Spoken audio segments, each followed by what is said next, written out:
One night, my uncle's fourth daughter woke me up in the middle of the night.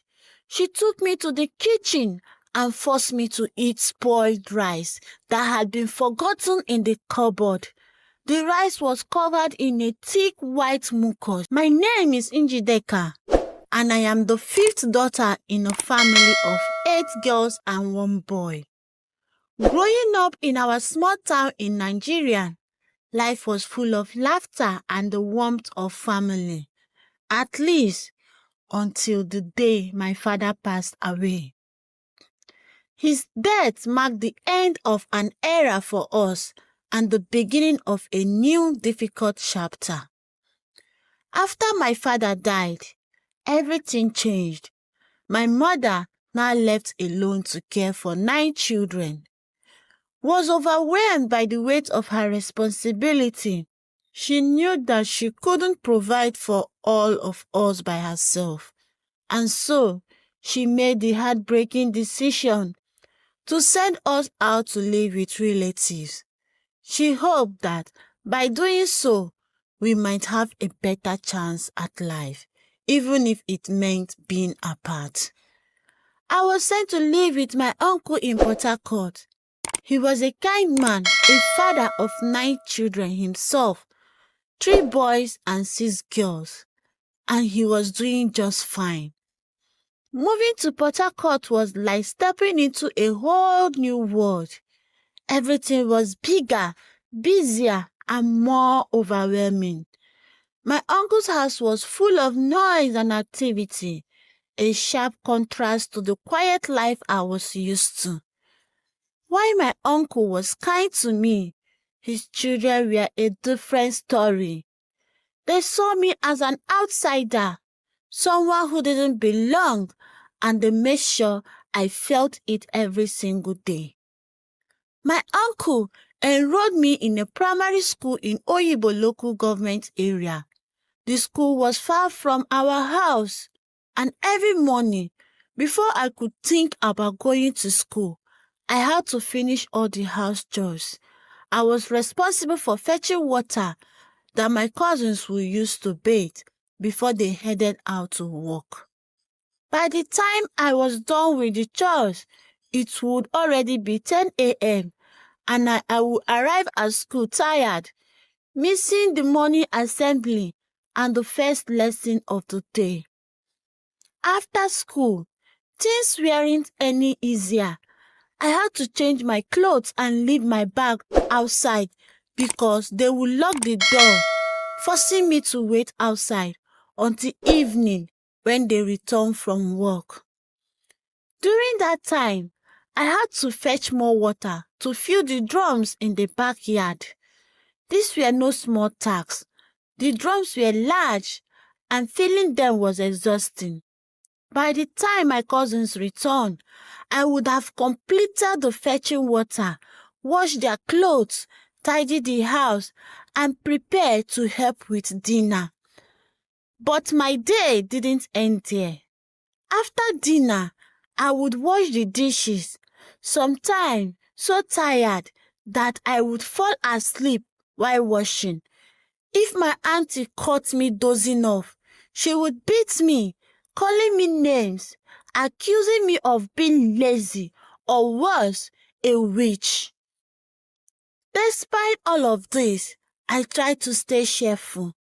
I believed that if I work hard and stay obedient, they would allow me to continue my education. That was my only hope, the one thing that kept me going.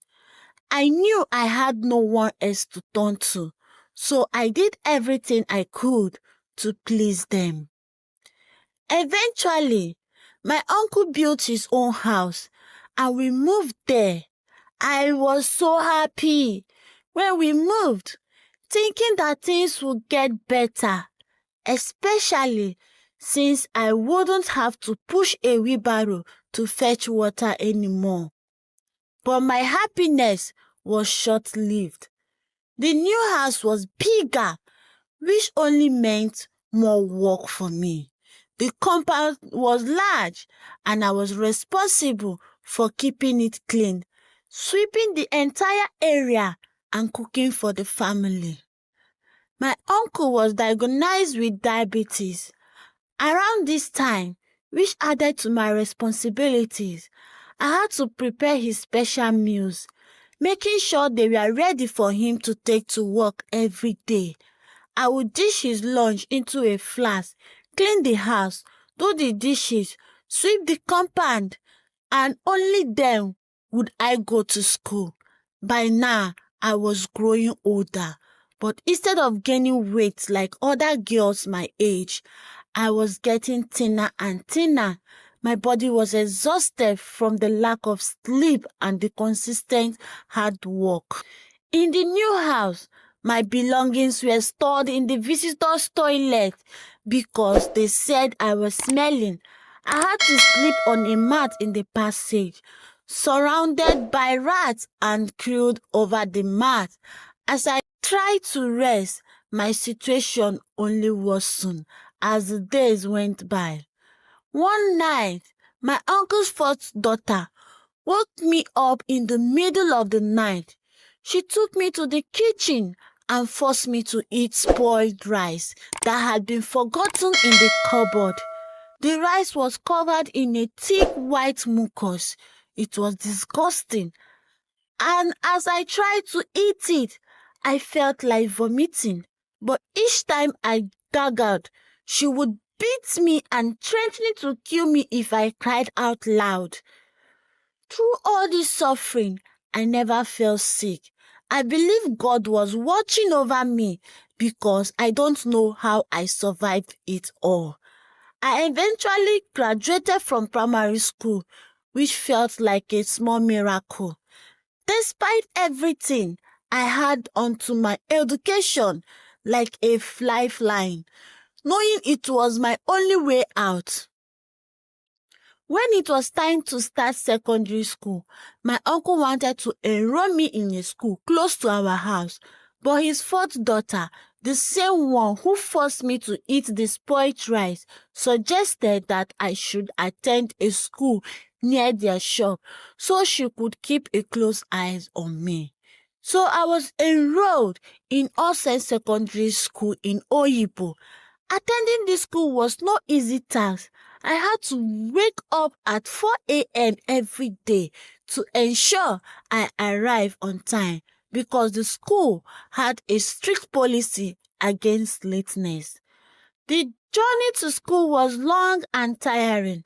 I would trek down to the main road to catch a bus, and by the time I reached school, I was often exhausted.